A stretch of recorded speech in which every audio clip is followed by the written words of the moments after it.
il portacanne da bolendino con adattatore per il portacanne girevole.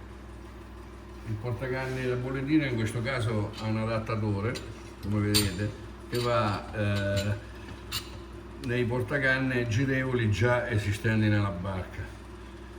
La peculiarità è l'estrema robustezza dei punti di ancoraggio. Come vedete andiamo a prendere la canna in un punto dove la canna è normalmente più robusta, e questa leggerezza e maneggevolezza incide ovviamente anche sul costo, rendendolo un po' più economico delle versioni con gli aggiustamenti vari.